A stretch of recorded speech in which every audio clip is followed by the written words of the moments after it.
Bismillah.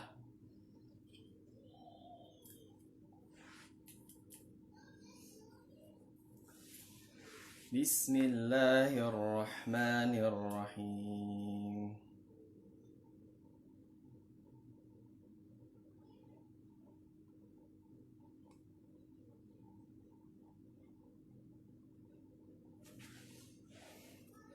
Cek sound, apakah suara saya terdengar?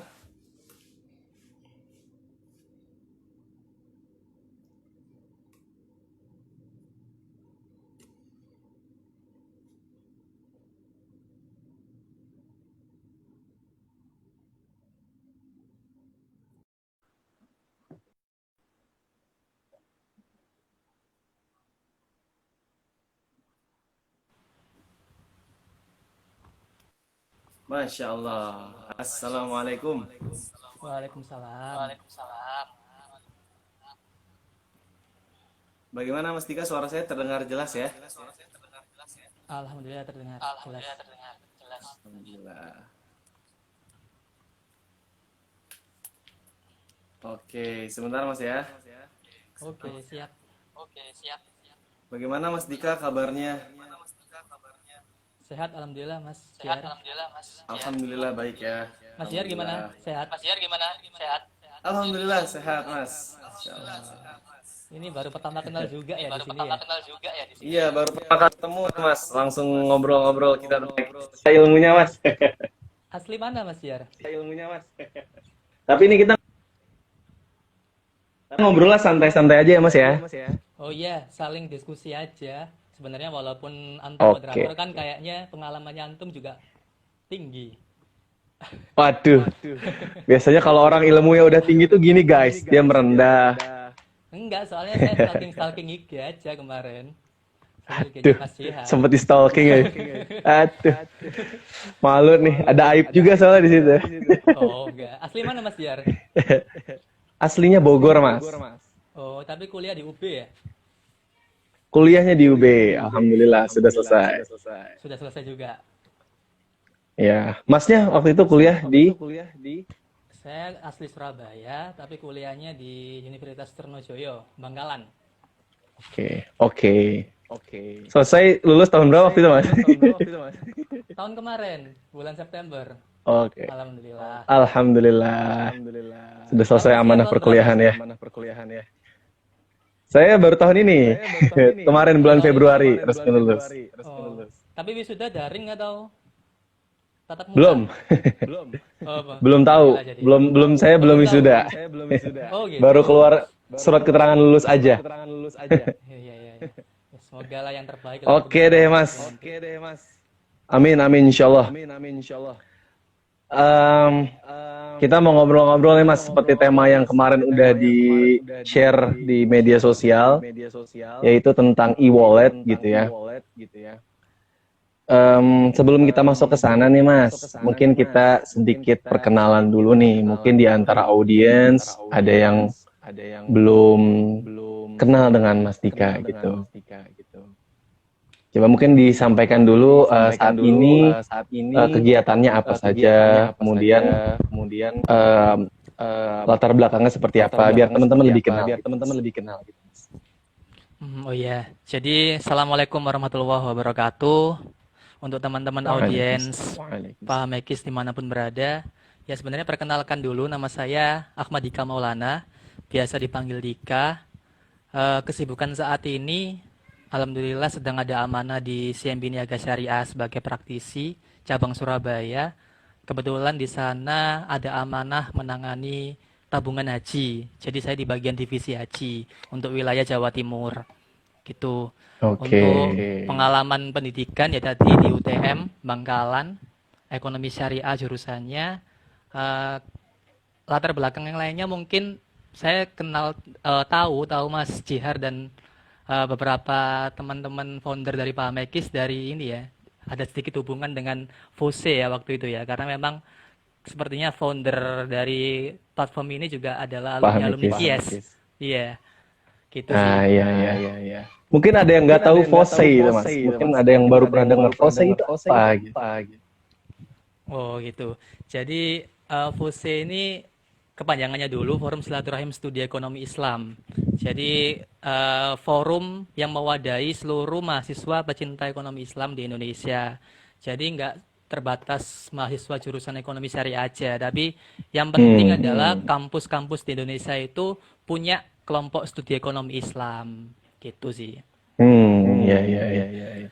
Karena memang tanggung jawab untuk mengembangkan ekonomi Islam itu tidak hanya bagi mereka yang memiliki studi di ekonomi Islam gitu kan ya. Iya, benar, sepakat. Oke Mas, mungkin kita langsung ngobrol nih mengenai tema kita. Sambil santai-santai aja tentang e-wallet. Ya kan? Saya kira ini pembahasan mengenai hal yang udah erat banget sama kita dalam keseharian gitu.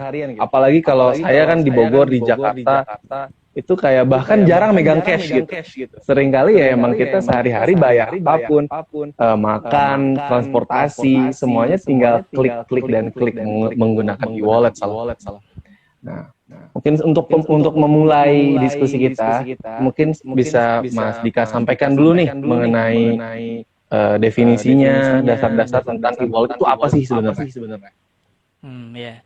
Jadi memang pembahasan kali ini menarik banget ya tentang isu terkini atau fakta bahkan yang ada di lingkungan kita sehari-hari mengenai e-wallet. E-wallet ini bahasa Indonesianya sudah pasti tahu semua ya, dompet digital atau dompet elektronik. Nah, di mana yang dulunya itu biasanya dompet itu berbentuk fisik dan ditaruh saku di setiap orang, ternyata sekarang kian demikian teknologi berkembang, semakin berinovasi hingga akhirnya dompet pun sekarang jadi dompet digital gitu. Jadi serba digitalisasi. Nah, sebenarnya adalah ada banyak sekali definisi tentang e-wallet ini. Cuman Mas sendiri mau menekankan dalam satu definisi saja, di mana definisi ini sepertinya sudah bisa diterima oleh masyarakat luas karena memang definisi ini adalah definisi dari Peraturan Bank Indonesia gitu.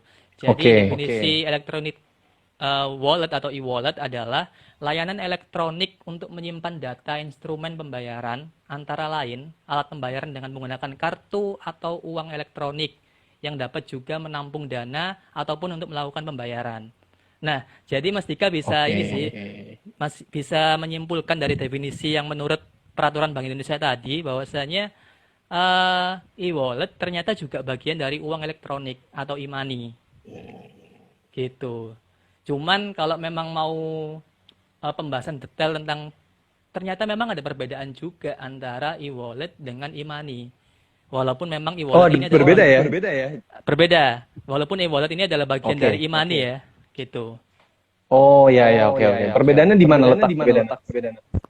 Nah, perbedaannya adalah yang pertama, e-money ini chip based. Artinya chip based ini adalah medianya ini dalam bentuk chip yang ditanam pada kartu kredit atau kartu pada umumnya.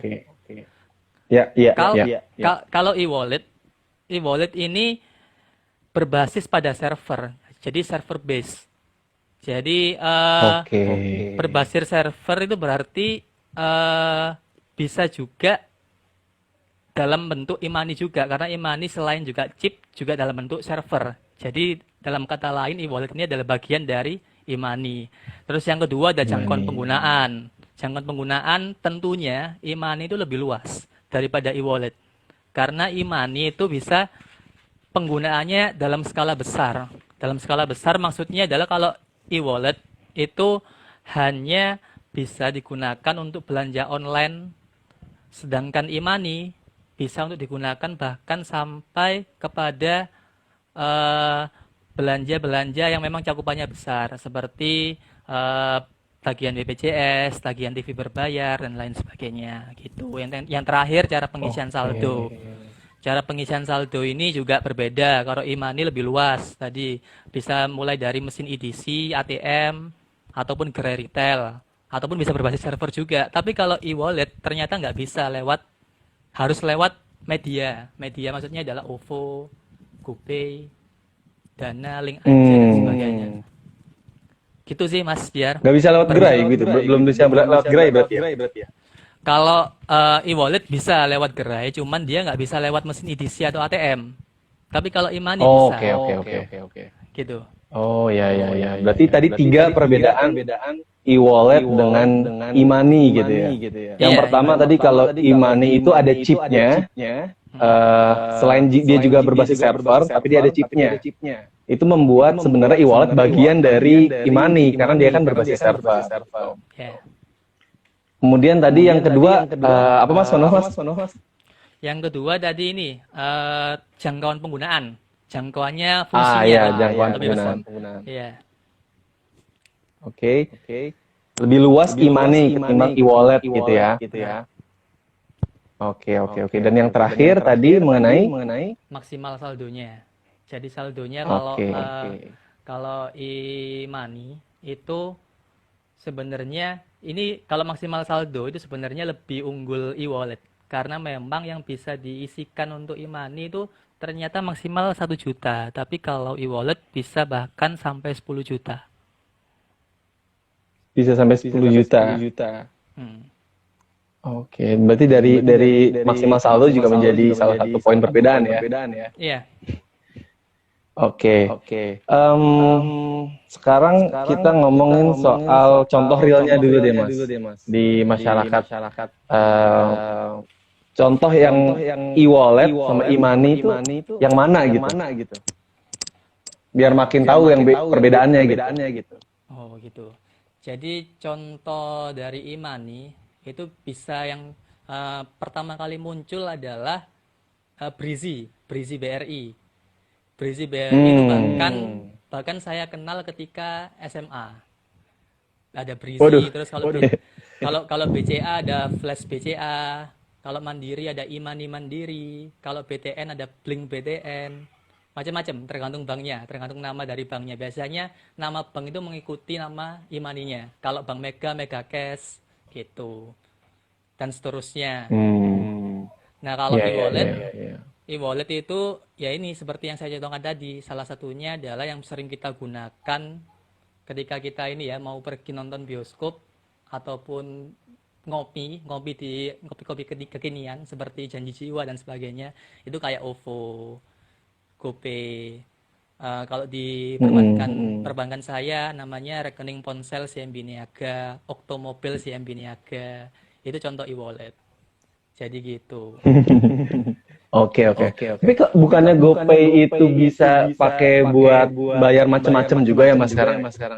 Ya kan maksudnya kita kayak isi pulsa, bayar listrik segala macam juga pakai GoPay, ada juga kan gitu. Artinya kalau merujuk kepada perbedaan poin kedua tadi kan seharusnya kalau yang penggunaannya luas itu e-wallet. Nah, sebenarnya memang ini masuk dalam perjalanan e-wallet dari masa ke masa ya. Memang Oke, gimana tuh Mas? Singkat cerita ini sebenarnya sekarang ini kayak GoPay apalagi. Itu bahkan GoPay itu sudah kerjasama sama ini. Contoh dia ngeluarin produk atau jasa ya. Jasa untuk bekerjasama dengan pihak kepolisian untuk orang-orang membayar pajak itu bisa lewat GoPay. Atau bahkan beberapa sekolah atau kampus itu sebenarnya juga ketika ada kerjasama dengan GoPay bisa dijadikan alternatif untuk membayar SPP. Nah, jadi sebenarnya memang beberapa e-wallet ini Mas, itu sebenarnya kalau dibandingkan dengan e-money itu nanti sekarang aja udah kelihatan. Suatu saat itu pasti bahkan e-wallet ini bisa melebihi e-money dalam hal fungsi. Gitu. Cuman memang kalau dalam hal istilahnya kalau kita senioritas ya, lebih senioran e-money daripada e-wallet. Jadi lebih dulu keluar lebih dulu dia ya. Iya. Gitu. Oke. Kemudian Mas mungkin kita langsung bahas ke yang paling sering ditanya ini sama orang-orang. Sebenarnya landasan hukumnya itu seperti apa? Apakah sudah ada dari MUI atau dari DES itu mengenai hukum dari e-wallet ini? Nah, kalau berbicara landasan hukum sepertinya luas banget cakupannya Mas Ciar. Cuman Oke, oke. saya ingin menekankan pada beberapa ini sih, beberapa dasarnya saja. Pertama adalah ketika kita berbicara tentang ekonomi syariah, di mana ekonomi syariah itu landasannya adalah Al-Quran dan hadis. Al-Quran dan Ya, hadis ini adalah kitab umat muslim atau agama Islam. Sedangkan di agama Islam sendiri, itu intinya dalam hal bermuamalah, tidak melarang bentuk eh, modernisasi apapun dalam hal teknologi, komunikasi dan sebagainya selama tidak bertentangan dengan dalil-dalil sebelumnya atau ayat-ayat sebelumnya nah, atau ayat-ayat yang ada. kaidahnya seperti itu ya Mas ya. Gitu. Kebalikan dengan ini ya, kebalikan dengan kita beribadah kayak Ibadah. sholat, puasa. Kalau ibadah, puasa dan sebagainya, berzakat itu kita nggak boleh melakukan suatu hal di luar ajaran-ajaran yang ada di Al-Quran ataupun Al-Hadis. Beda, berbanding terbalik dengan muamalah. Gitu. Itu intinya dari prinsipnya ya, prinsip Islam lah, prinsip syariah gitu. Nah, sedangkan singkat cerita, sebenarnya beberapa akad juga diterapkan dalam penggunaan e-wallet ini. Nah, pertama adalah akad jual beli. Jual beli di mana ada tiga pihak kalau kita menggunakan e-wallet. Pertama adalah pengguna jasa e-walletnya. Yang kedua adalah penerbit. Penerbit ini adalah OVO, GoPay, Link Aja dan sebagainya. Terus yang ketiga ada pihak ketiga. Pihak ketiga ini adalah penjual produk di mana pembeli itu akan menggunakan jasa dari e-wallet itu untuk membayarkan uang digitalnya. Jadi gitu. Nah, jual beli ada ya. Jual beli itu berarti pengguna membeli dengan uang tunai untuk mendapatkan uang digital. Ini dibenarkan karena ini mengandung akad SAF. SAF itu adalah jual beli baik itu rupiah dengan rupiah ataupun rupiah dengan selain rupiah. Itu tidak apa-apa asalkan nilainya senilai. Gitu. Itu sih. Yang kedua selanjutnya ada wakalah. Ada juga tentang wadiah. Wakalah jadi mewakilkan ketika pembeli ini membelikan produk ke penjual. Nah, itu jadi uangnya dari pihak e-wallet atau penerbit tadi, tapi yang membayarkan adalah kita sebagai pengguna jasa e-wallet itu. Itu adalah praktik dari akad wakalah. Wadiah juga titipan. Jadi kita menitipkan dana sejumlah sekian kepada penerbit e-wallet dan itu dana itu tidak boleh diapa-apakan. Jadi itu adalah wadiah ayat amanah gitu. Dan itu bisa sewaktu-waktu bisa digunakan untuk kita untuk membeli segala hal kebutuhan. Itu sih akad-akadnya Mas dan dasar hukumnya. Oke. Berarti sebenarnya e-wallet ini kalau kita lihat dari aspek akadnya, dia bisa kalau dalam ekonomi Islam bisa dalam 3 bentuk akad ya sebenarnya. Tadi kalau saya lihat yang pertama itu SARF, kita sebenarnya membeli uang dalam bentuk digital gitu kan. Jadi kita menukarkan uang kita yang tunai menjadi uang digital gitu.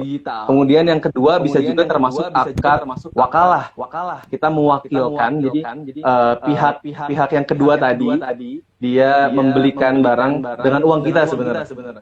Dan yang ketiga adalah wadiah gitu ya. Kita menitipkan khususnya wadiah yat amanah tadi gitu ya. Iya, benar. Oke. Cuman permasalahannya gini Mas, kalau wadiah yat amanah itu kan berarti tidak boleh ada penambahan sama sekali kan? Iya. Ya kan itu yang saya pahami dari wadiah yat amanah. Cuman masalahnya adalah kalau kita naruh uang di di berbagai macam lah ya, di berbagai macam digital, mungkin sebagai bentuk marketing mereka tuh nawarin, ayo pakai ini aja nih, pakai ini ntar dapat cashback sekian, ntar dapat diskon untuk beli ini. Terus di berbagai restoran juga kan kita lihat ya, kalau bayarnya pakai OVO diskon sekian, kalau pakainya yang lain gitu GoPay diskon sekian. Itu kan berarti udah bukan yat amanah lagi gitu. Atau gimana tuh mengenai hal itu? Nah, iya. Jadi ini berkaitan dengan prinsip syariah yang saya jelaskan tadi. Sebenarnya saya ingin menjelaskan prinsip yang kedua selain tadi, prinsip yang kedua tentang syariah adalah syariah ini tujuannya adalah untuk menghindari hal yang mudarat dan untuk mencapai kemaslahatan. Benar ya Mas ya? Intinya syariat seperti itu. Nah, kita lihat dewasa ini berbagai e-wallet yang ada. Itu ternyata intinya adalah menciptakan maslahat di tengah-tengah masyarakat sekaligus meningkatkan gaya konsumtif di tengah masyarakat. Nah, perihal tentang praktik diskon, cashback, ataupun promo di berbagai e-wallet yang ada, sebenarnya memang marak ya sekarang ya. Ada GoPay, OVO yang sering mendeklarasikan ini ya, promo-promo seperti itu. Nah, apakah ini masih termasuk ayat amanah atau sudah bukan? Nah, kalau dilihat dari ketika e-wallet ini mengeluarkan promo seperti itu, maka sudah bukan ayat amanah lagi, tetapi ayat damanah. Nah, apakah boleh? Boleh saja gitu loh. Asalkan wakalah gitu. Asalkan wakalah kan termasuk akad syariah, jadi boleh-boleh saja. Nah, apakah juga termasuk riba? Nah, itu kan sering dibicarakan sama kita nih sebagai penggiat ekonomi syariah. Apakah termasuk riba? Karena memang akan ada sedikit ketidaksesuaian dana. Nah, sebenarnya tidak termasuk riba karena memang adanya program atau promo ini, promo cashback ataupun diskon, itu sebenarnya adalah pertama transaksi ini tidak termasuk ribawi karena memang ada wujud tabaruk. Tabaruk ini pemberian secara tulus dari pihak penerbit kepada kita pengguna jasa. Lantas apa ketika e-wallet ini mengeluarkan jasa atau promo seperti itu, keuntungan dari e-wallet ini apa untuk mengeluarkan diskon? Nah, itu saya mau nanya itu Mas. Ya, itu. Jadi sebenarnya adalah ini sih tetap diuntungkan pihak penerbit itu. Kenapa? Karena memang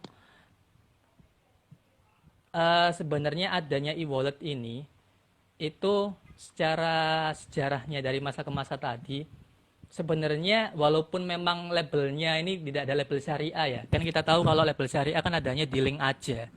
Link aja itu ada baru-baru ini mengeluarkan berdeklarasi sebagai e-wallet syariah, sedangkan yang lain tidak. Nah, sebenarnya semua e-wallet yang ada sekarang itu tujuannya masih dalam ranah maqasidus syariah. Maqasidus syariah kan kita tahu kita bertujuan untuk mencapai maqasidus syariah adalah menghindari penindasan berupa keuntungan sepihak dari pihak penghutang kepada penerima hutang atau pihak pengguna terhadap penerbit. Nah, jadi sebenarnya adalah tidak ada hal yang berupa penindasan di sini antara kita pengguna jasa dengan penerbit. Konsumen tidak merasa pihak penerbit tidak merasa tertindas dengan adanya pengeluaran diskon itu karena memang pengeluaran promo itu mereka tadi yang pertama adalah wujud tabaruk, yang kedua adalah memang sebenarnya itu sudah termasuk program atau cara mereka ketika mereka ingin meningkatkan marwah dari e-wallet itu. Jadi sebenarnya antara e-wallet satu dengan e-wallet yang lain juga sekarang lagi berkompetisi untuk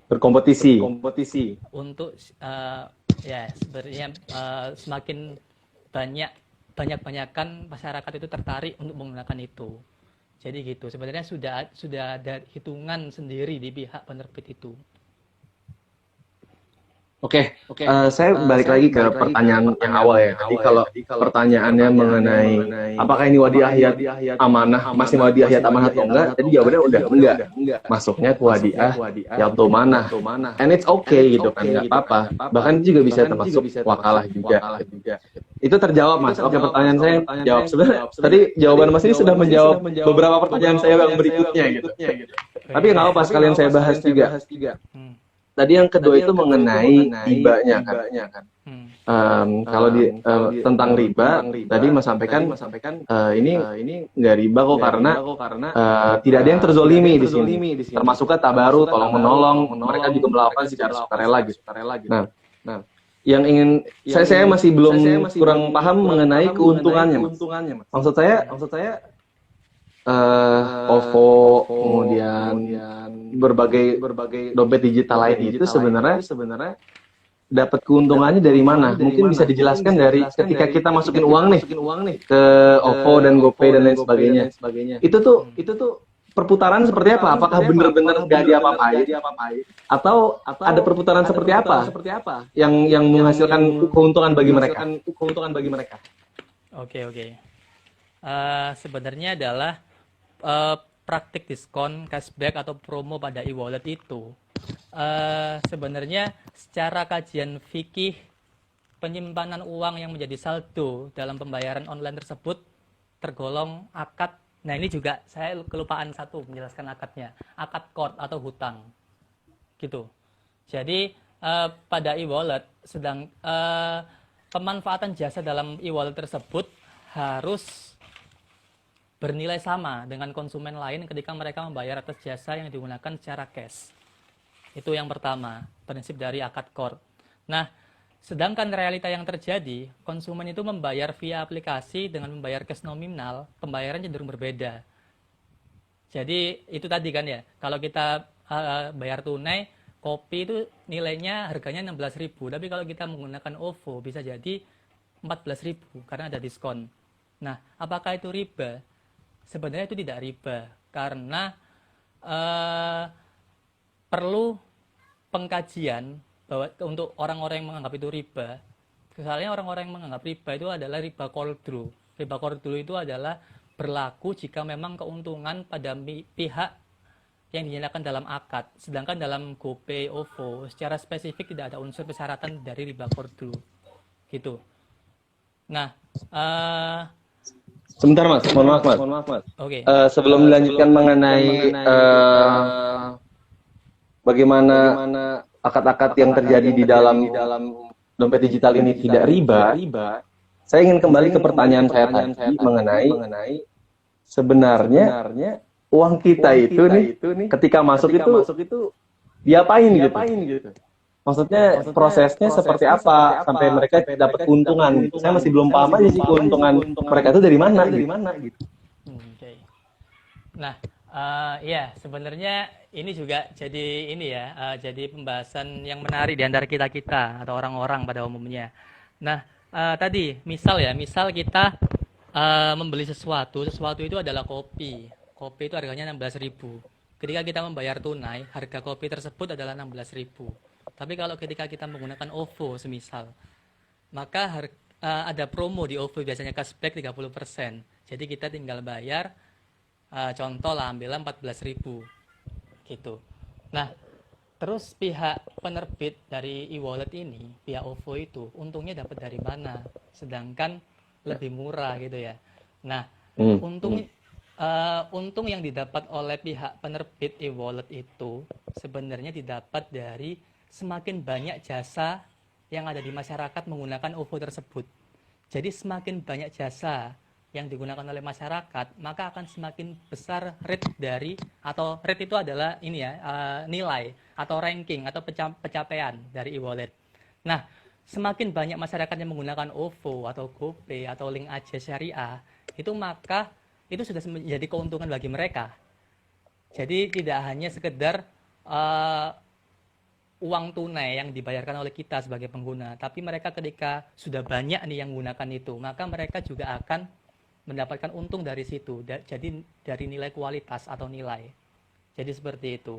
Nah, akhirnya ketika mereka berlomba-lomba berfastabiqul khairat untuk mendapatkan nilai yang baik di mata masyarakat, maka mereka akan juga berlomba-lomba untuk mengeluarkan promo promo, Hmm, oke. cashback, Oke, sebelum diskon. kita masuk ke promo nih Mas ya. Ya. Berarti sebenarnya uang kita itu ya udah nggak diapa-apain, nggak. Maksudnya kalau di bank kan itu ada perputaran toh, ya kan, perputaran uang kita kepada peminjam dan seterusnya. Tapi kalau mereka ketika kita naruh uang kita di dompet digital, itu tidak ada perputaran uang yang terjadi di situ ya. Ya uang kita aja gitu, jadi saldo kita aja gitu. Iya, tidak ada perputaran uang. Tapi akhirnya adalah bukan berarti tidak ada sepenuhnya. Karena ketika mengurangi nilai dalam hal program atau promo yang diberikan oleh pihak e-wallet, itu sebenarnya juga ada perputaran uang di situ. Begitu. Gimana tuh maksudnya Mas? Jadi semisal contoh ketika kita tadi ya, ketika pihak GoPay mengeluarkan promonya dengan kita membeli kopi dengan diskon sekian, maka itu juga termasuk dalam hal mereka juga mengelola uang yang ada di sana, mengelola uang kita yang ada di sana, mengelola dalam artian tadi ada program promo atau diskon atau cashback seperti itu. Kalau nggak diputar, misal kalau nggak diputar ya, kalau kita tabungan haji semisal di produk bank syariah, maka uang itu benar-benar paten 25.100.000 yang dibayarkan ketika nasabah itu membayar nomor porsi haji. Tidak diapa-apakan oleh bank syariah. Bahkan di 25 juta pun akhirnya dilempahkan ke BPKH untuk dikelola. Nah, itu baru namanya tidak diapa-apakan kalau tabungan. Jadi setiap bulan nasabah hanya store untuk tabungan haji. Tapi beda lagi kalau ini tadi, kalau e-wallet tadi. Jadi gitu. Oke, berarti kalau pengelolaan dalam konteks dikelola seperti di bank yang ada peminjam dan seterusnya itu enggak, cuman dikelola lebih kepada mengatur promo-promonya supaya ya perusahaan ini tetap bisa berjalan gitu, enggak jadi bangkrut gitu. Iya, benar. Oke. Sekarang kita fokus lagi nih Mas kepada hukum dari promonya. Berarti kalau kita kaitkan lagi sama yang tadi Mas sampaikan, ketika mereka ngasih promo, ya itu nggak riba kan, karena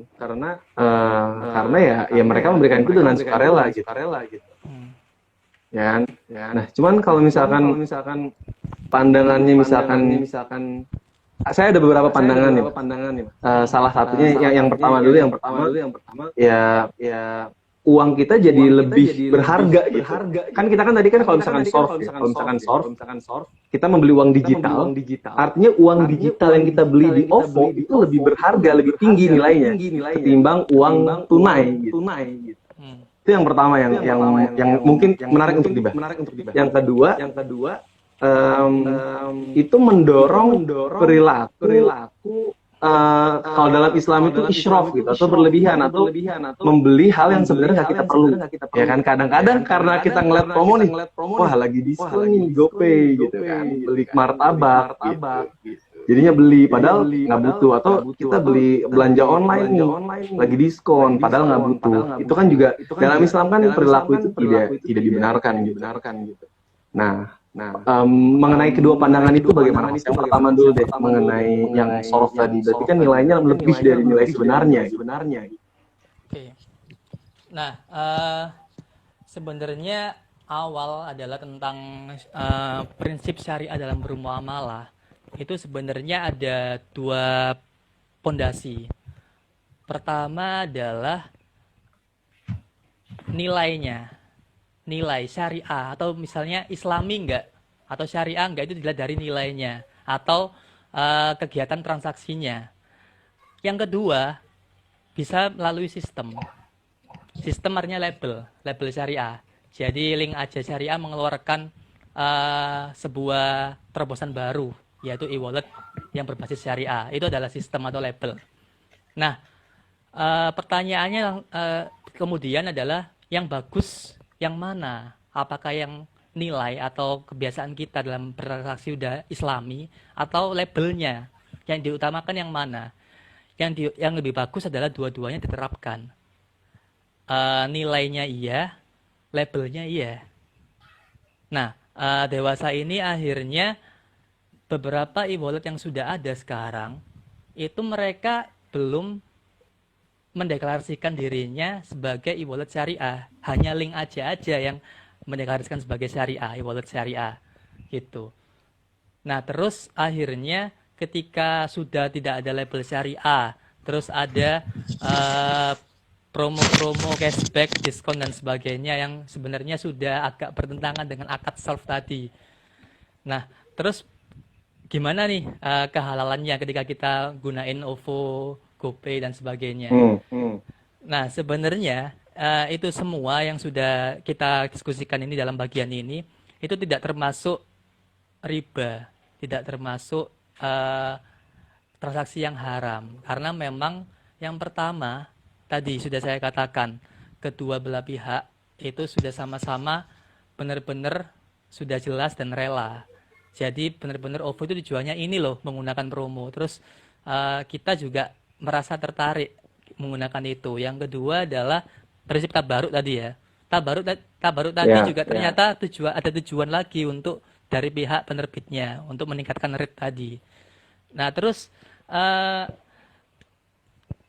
bertentangan dengan akad salaf tadi itu sebenarnya tidak bertentangan juga, karena memang di dalam akad salaf itu sendiri ada landasannya di akad salaf itu, bahwasanya akad salaf itu bisa juga tidak senilai dengan nilai uang real kita, asalkan itu tetap bisa menjamin kemaslahatan penggunanya atau pengguna dari produk itu.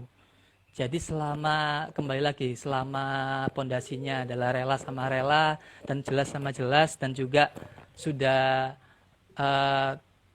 benar-benar sesuai dengan nilai syariat tadi, maka itu sudah dikatakan tidak riba atau tidak lebih. Tapi ternyata ketika ada e-wallet yang hanya menerapkan nilai syariah aja tanpa label syariah, itu juga bakal jadi tantangan. Tantangannya apa? Tantangannya adalah ketika masyarakat itu menggunakan OVO dengan masyarakat yang menggunakan link aja syariah, itu ternyata ada sekat yang tidak diatur di dalam e-wallet yang tidak berlandas syariah. Jadi kalau kita menggunakan OVO, kita jadi bisa berperilaku boros.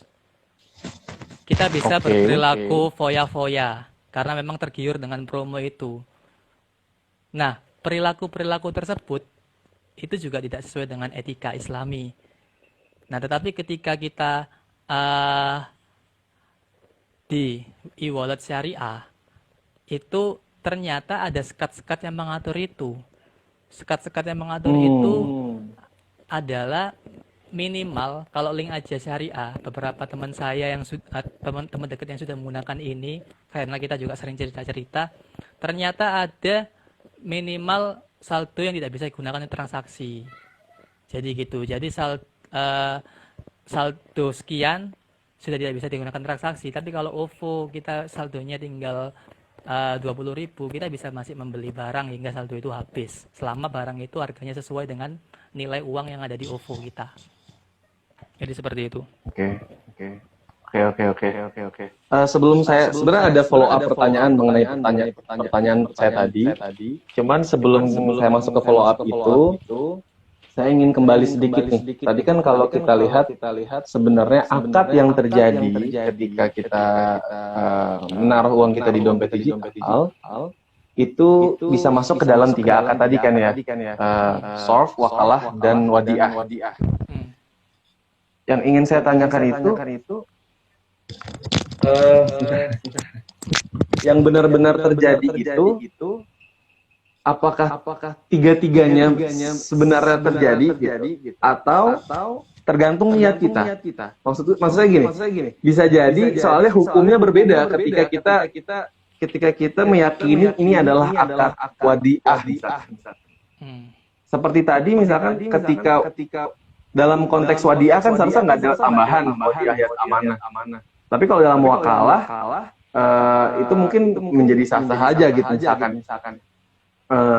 Maksud saya poinnya adalah di antara tiga akad ini bisa jadi ada hukum yang berbeda ke depannya gitu. Nah, pertanyaan saya yang sebenarnya terjadi itu adalah tiga-tiganya, sehingga kita harus memperhatikan setiap hukum dalam tiga-tiga ini, atau tergantung niat kita gitu. Ketika kita naruh uang, nah saya niatnya ini menukarkan uang tunai saya dengan uang digital, jadinya maksudnya SORF. Atau niat kita misalkan menitipkan uang saya di GoPay, sehingga itu masuknya wakalah gitu.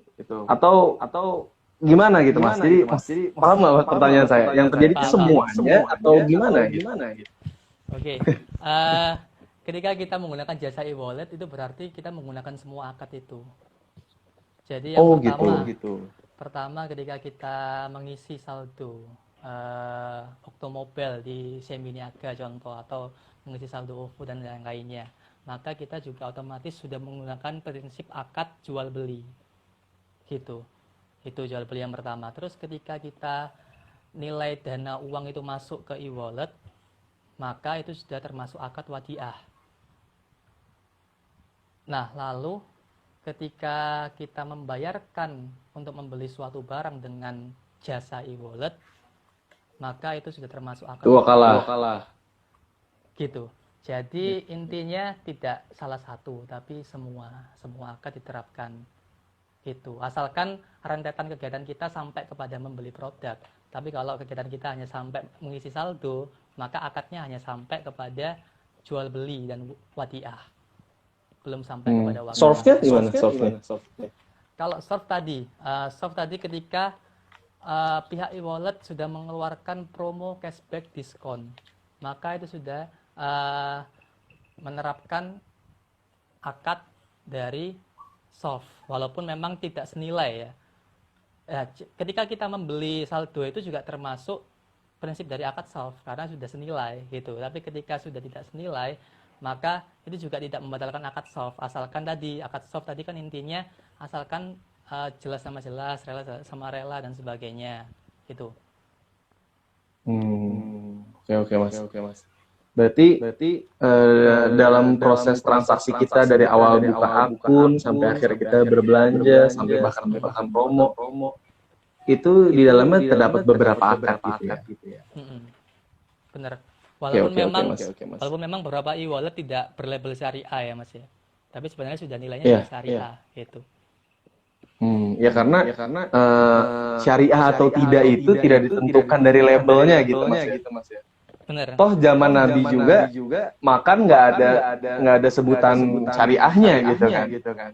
Ya karena memang semuanya saat ngaji syariah gitu. Dan itu semuanya Islami, kegiatan-kegiatan yang pas Nabi gitu. Itu tadi. Oke, berarti ini berkaitan nih sama yang tadi mas, yang produk yang baru-baru ini kan tadi mas juga sempat singgung mengenai link aja syariah. Ini kan karena kita diskusi mas ya.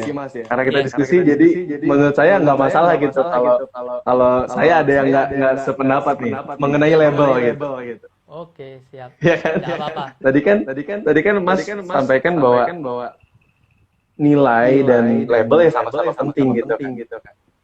Ya kan? Nah, tapi sebelum saya ngomong ke pendapat saya pribadi, saya pengen bahas dulu tentang label ini. Yang link aja baru muncul dengan label syariah, apakah itu membuat yang lain gak syariah gitu? Karena kan seakan-akan dia mengklaim bahwa dirinya satu-satunya e-wallet syariah nih, sedangkan yang lain tidak ada label syariahnya. Oke. Ini sama seperti case antara BUS dan UUS, Bank Unit Syariah. Oke, Bank Umum Syariah dan Usaha Syariah. Ya.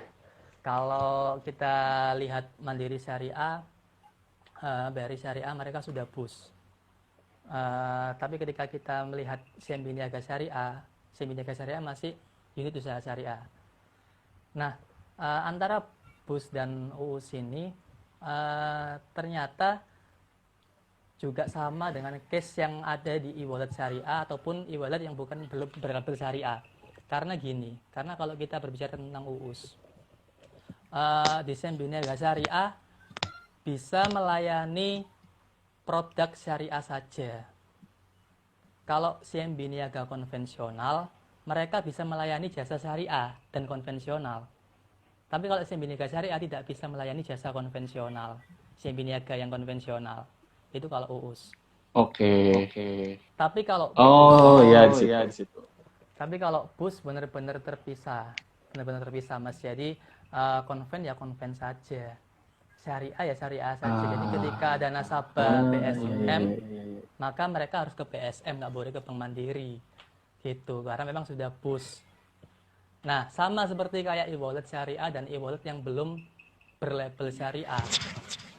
Di e-wallet syariah itu bisa hanya menangani produk-produk syariah saja, karena memang yang saya tahu Link Aja Syariah ini ternyata melayani produk seperti di bidang siswa, terus seperti bantuan-bantuan yang sekarang marak seperti COVID-19, ada program bantuan sosial dan itu diinisiasi oleh Link Aja Syariah. Tapi ketika mereka melangkah kepada di luar ranah syariah atau di luar ranah produk syariah, mereka harus berhati-hati dan bahkan tidak bisa. Contoh tadi ketika mulai dari aturan saldo, minimal saldo. Jadi kalau di e-wallet yang biasa yang kita kenal, bahkan ketika saldo kita 10.000, asal produknya itu kurang dari 10.000 atau pas 10.000, kita bisa menggunakan OVO masih. Tapi kalau Link Aja Syariah ada minimal saldonya dan itu tidak bisa ketika sudah berada pada minimal saldo. Itu yang pertama. Terus yang kedua, produk-produknya pun juga sangat lebih terbatas e-wallet yang syariah daripada e-wallet yang belum berlabel syariah. Oke. Jadi seperti itu. Oke, sekarang saya paham kenapa label itu penting ya. Karena dengan kita membuat label, kita membatasi bahwa yang di luar syariah nggak bisa. Siap, benar. Bisa jadi dengan GoPay, dengan OVO, kita bisa aja beli bir gitu kan. Ya, bisa kita lagi di bar, kita bayar sama OVO, GoPay bisa aja. Gitu. Tapi kalau di Link Aja Syariah nggak bisa. Akan pernah dengan Link Aja Syariah gitu kan. Iya. Oh, di situ perbedaan dan urgensinya ya. Urgensi label syariah penting juga. Oke. Tadi saya belum dapat tuh urgensinya. Karena menurut saya ya nggak perlu syariah selama itu udah syariah gitu saya mikir. Tapi ternyata dengan ini kita jadi tahu, ini khusus untuk syariah dan tidak ada transaksi di dalamnya yang tidak sesuai syariah gitu ya. Oke, Mas. Ini mantap nih, saya baru tahu juga nih saya. Iya. Oke, tapi kalau kita kembali ke pertanyaan saya tadi, tadi kan seakan-akan, oke lah kita jadi tahu perbedaannya nih, Link Aja Syariah, yang ada label syariah dengan yang enggak.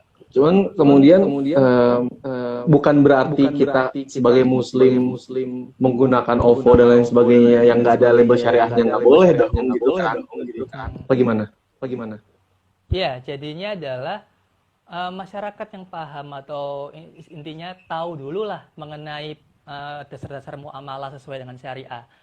Pasti mereka juga bakal tidak gampang salah paham terkait urgensi label ini, syariah ini, selama kita nilainya tadi itu tetap sesuai dengan syariah. Selama kita menggunakan OVO tidak untuk ke tempat seperti bar tadi dan sebagainya, kita menggunakan di tempat-tempat yang sewajarnya gitu. Itu sudah termasuk syariah, tapi belum sampai kepada label syariah tadi, masih kepada nilainya, value-nya. Jadi seperti itu. Itu kalau dalam kacamata pandang masyarakat yang ini ya, yang maksudnya yang melek ekonomi syariah. Tapi kalau masyarakat yang awam terkadang juga berpikiran seperti itu tadi. Ternyata sama aja syariah yang ada labelnya dengan tidak ada labelnya sama aja gitu loh. Ya udah kita pakai OVO aja, link syariah malah terbatas penggunaannya. Loh, iya karena memang syariah itu ada untuk membatasi hal-hal yang dilarang oleh syariat, Al-Qur'an dan hadis dalam gitu. Iya. Tapi kalau saya lihat dari aspek bisnis nih Mas. Karena kan Link Aja Syariah yang benar-benar syariah dan tidak ada transaksi di luar syariah gitu. Dia tetap harus berkompetisi dengan OVO dan lain sebagainya gitu. Saya ingin nanya, gimana hukumnya seandainya saya gitu, suatu saat saya punya dompet digital saya sendiri gitu. Saya tetap melabeli diri saya dengan syariah, tapi saya memberikan layanan untuk membeli produk-produk yang tidak halal seperti bir dan lain sebagainya, tapi untuk non-muslim gitu. Bukankah itu hanya bertransaksi dengan non-muslim dan itu diperbolehkan gitu? Rasul pun dulu kan pernah berdagang dengan non-muslim gitu. Apakah itu tidak boleh juga gitu?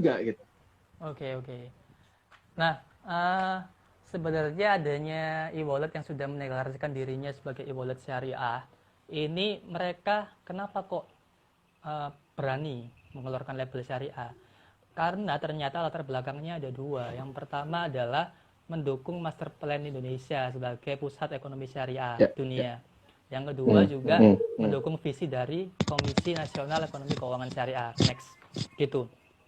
Dan akhirnya ketika mereka sudah mendukung dua visi itu, maka Link Aja Syariah ini punya value sendiri dong daripada e-wallet yang lainnya. Dia berbeda sendiri dengan e-wallet yang lainnya. Nah, ketika ada misal ada seperti itu tadi, case yang Mas sampaikan mengenai apakah Link Aja Syariah bisa untuk mengeluarkan produk itu untuk non-muslim, produk-produk yang di luar syariah ya. Iya, karena untuk memperluas jangkauan pasarnya gitu, Mas. Memperluas jangkauan pasar gitu ya.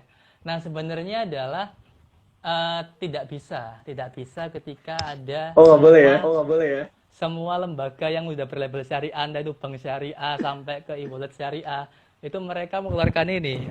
Contoh kalau di bank syariah ada semacam, kalau bisa seandainya itu bisa mengeluarkan program apa, contoh yang untuk non muslim itu sebenarnya tidak bisa, karena memang label tadi itu untuk skat tadi, Mas, untuk skat khusus bagi orang-orang muslim atau orang-orang muslim pun bisa sebenarnya. Orang-orang non muslim pun bisa, asalkan dipergunakan untuk kegiatan yang bukan mudarat gitu.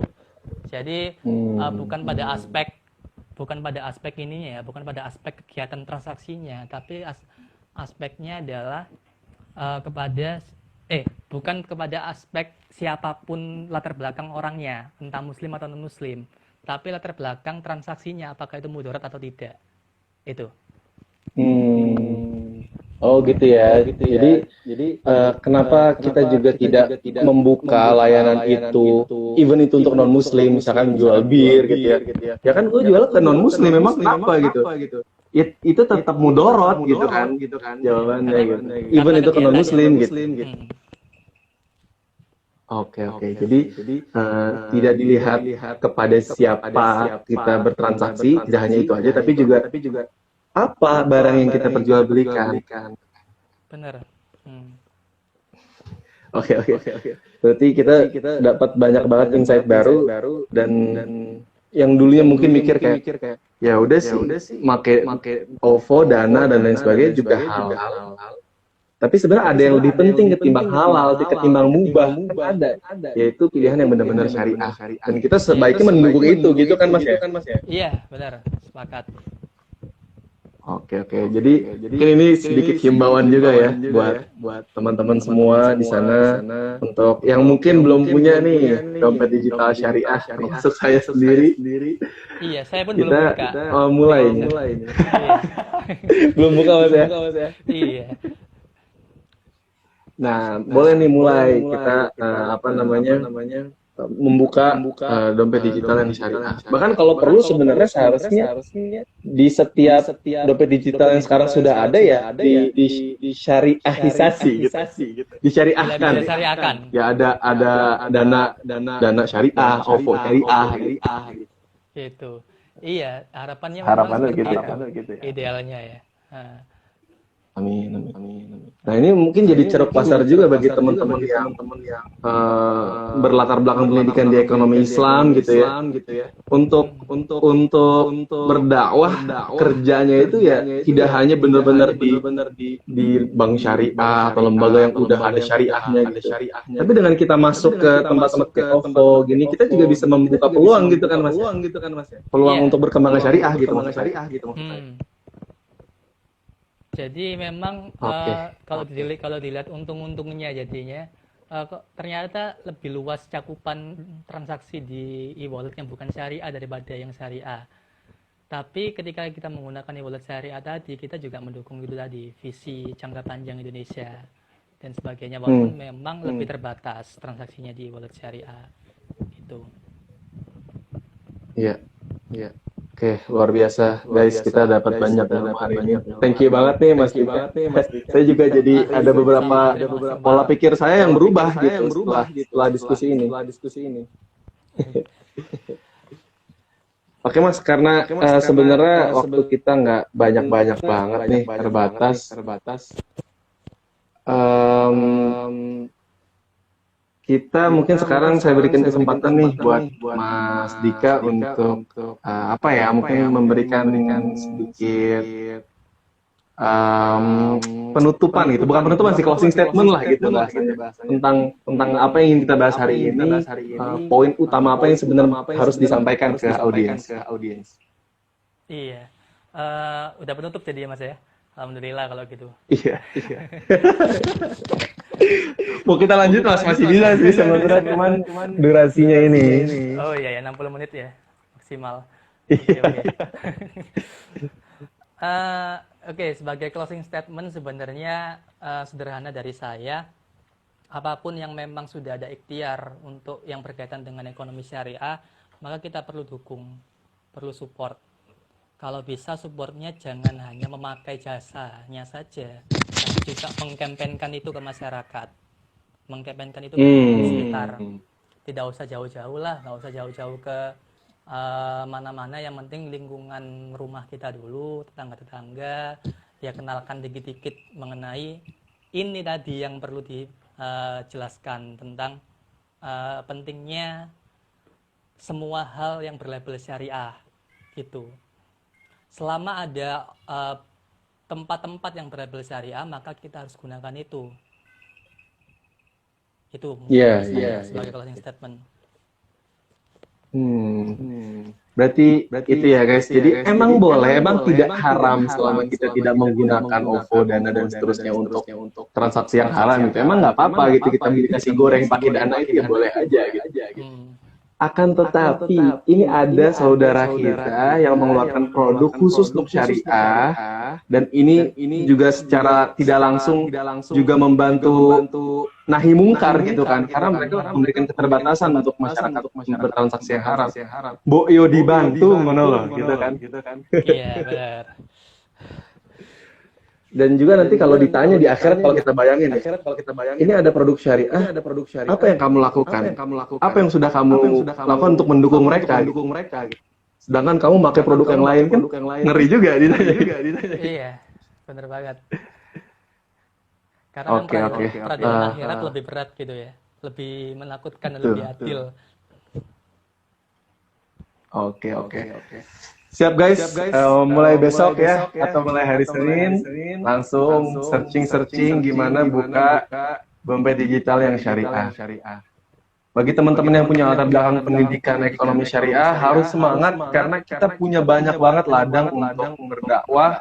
Jadi kerja kita nanti tuh kalau bisa nggak cuma kerja gitu Mas, tapi kita membantu dakwah, membantu perusahaan itu untuk mungkin di mata perusahaan itu adalah ceruk pasar baru, gitu. Cuan yang baru gitu bagi syariah. Tapi bagi kita itu adalah dakwah. Ini membuka agar masyarakat itu lebih banyak pilihan untuk bertransaksi dengan secara syariah. Iya. Oke, kalau gitu luar biasa banget nih. Tinggal 1 menit terakhir. Kalau gitu, saya juga penutupan sedikit. Mohon maaf, Mas Dika, kalau selama diskusi ini masih banyak kekurangan saya. Luar biasa juga ini tadi Mas Dika, saya ada sedikit perbedaan pendapat, tapi sekarang saya sudah sependapat ya. Oh gitu ya, jadi nggak sempet ini ya, sudah nggak jadi melontarkan. Iya, tadi kan saya mikirnya kayak label syariah itu buat apa gitu, nggak usah lah. Selama itu udah syariah gitu, selama itu udah nggak salah ya udah, kenapa harus ada syariahnya? Tapi sekarang saya paham, adanya label syariah itu ya salah satu bentuk nahi mungkar juga. Karena dengan ini kita membatasi segala transaksi yang tidak sesuai dengan syariah. Oke. Thank you banget Mas Dika. Ya, sama-sama Mas. Saya juga ada kekurangan ya. Mohon maaf kalau ada kekurangan perkataan ataupun perbuatan gitu ya. Tadi sempat ini ya, sempat apa? Politisasi ya bahasanya ya. Nggak apa-apa mas, nggak apa-apa mas. Tapi udah luar biasa banget kita dari diskusi ini. Alhamdulillah gitu. Saya nggak tahu kenapa bisa dikasih Allah kesempatan untuk bisa berdiskusi ini. Alhamdulillah.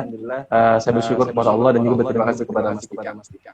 Iya. Ini udah ada remaining dari Instagramnya, tinggal 15 detik lagi. Jadi untuk itu kita akhiri aja ya dengan sama-sama baca hamdalah, alhamdulillahirabbil alamin dan doa kepada majelis. Terima kasih.